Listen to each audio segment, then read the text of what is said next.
Okay, ladies and gentlemen, graphic designers, we're going to do part 5 of the collage. We're going to learn some more selection tools. Answer these questions in your notes. You should have a set of notes that has collage at the top.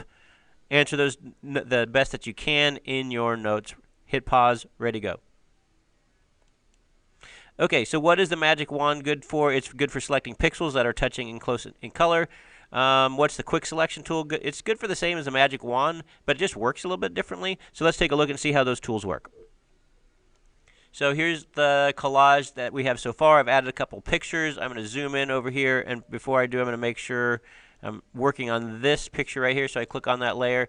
So I'm going to go in there, and so let's say I wanted to select this tree right here. Well, I could go to my magic wand tool. Actually, no, let's do this. Let's go to the cloud, and I'm going to change the tolerance to 2. And I click. And it selected a little bit, and it wasn't very much. So I want the tolerance to be bigger, so I'm going to say 32, and so I'll click off. I'm going to click right there. And you can see at 32 it gets a whole lot more. And then if I hit Shift, I can add to the selection. Okay, and I got most of the blue stuff. So the Magic Wand tool works by you click or Shift click, or if I want to subtract, I can press Alt, and I can subtract stuff from it. Okay, and it also has a tolerance. Now, there's this other tool called the Quick Selection tool. I'm going to go Select, Deselect, and again, I'm over here on the Quick Selection tool. And the Quick Selection tool, it works a little bit differently. You just like click and drag. Oh, actually, I got all of it. And on this one, I can hit Alt, and I click, Alt, click, and get that. So this actually didn't demonstrate how it works very well. Let's try something different. Let's do it over here on these dark clouds. So, or maybe let's try this. So I click. Let's go Select, Deselect, and I can click, and I just hold down the mouse and I drag, and you can see it just tries to select similar pictures or pixels to the color I have as I click and drag. Okay, so 2 different ways to select pixels close together. What does the magnetic lasso selection tool? We already did this. What is the lasso? We used that already. Let's jump down to the magnetic lasso tool. Write these in your notes if you didn't get them though. What is the magnetic? Let's try the magnetic lasso tool here on our collage. So we're going to go Select, Deselect. We're going to double click on the hand here to take a look at the whole project. We're going to zoom in over here, and we want to make sure we're on the correct layer. So there we are. So we're going to click there to be on this layer. Let's zoom in. Okay, so I want to copy that droplet. So what I'm going to do is I'm going to go to the magnetic lasso tool. I'm going to zoom in some more. Okay, and so with the magnetic lasso tool, it tries to snap to edges. So I can force it to make an anchor point if I click, okay, but otherwise it'll try to just snap to the edges on its own. It's just kind of finding the edges. So I'm just going to go around. Oh, I didn't get that. I got it all right. So I can click if I want to. So I just drag and just kind of let it do its thing. And I click there to finish. Okay, now, because these are smart objects, I can't really mess around with the pixels too much. So if I want to actually do some destructive editing, I'd have to get rid of this being a smart object. So maybe I'll show you how to do that in a second. But what I could do is go Layer, New, via Copy. I have my new layer here. I could move it over somewhere here. I would get rid of this weird effect, and I'd probably lower the opacity a little bit to make it try to make it blend in a little bit, and I'd probably have to erase these edges to make it blend in a little bit. At any rate, so I don't really like the way that came out, so I'm going to delete that. All right, let's take a look at what the next tool is. Okay, so we have the polygon lasso tool is good for shapes with straight edges.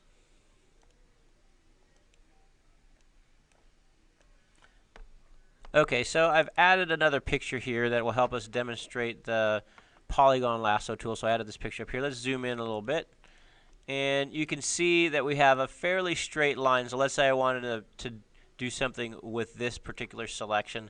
So I could go to my polygon lasso tool. And this basically, let me zoom in a little bit more.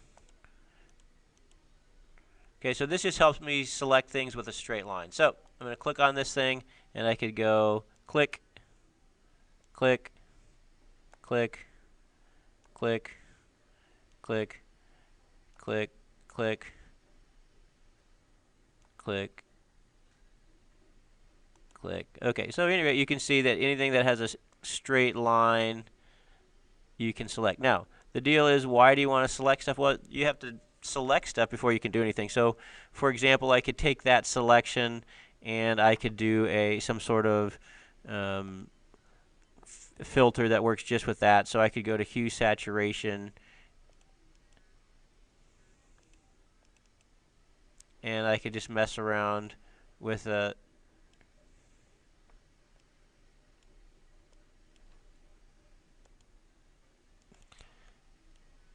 okay, so I'm not sure what was just going on there. But anyway, so you make the hue saturation, and so you can, whatever you just selected, you can make effects to. So again, that looks kind of weird. So I'm just selecting it to show you how to use the tools. Didn't really like that. At any rate, so I'm not gonna keep that. I'm gonna throw that in the trash. Okay, but at any rate, so we've learned how to use the polygon lasso tool, and so the next one that we can do is the select color range tool. It's good for finding similar colors in the whole project. So here, what we can do is, let's go back here, and we're going to double click on the hand to take a look. We're going to go down to the Indian paintbrush.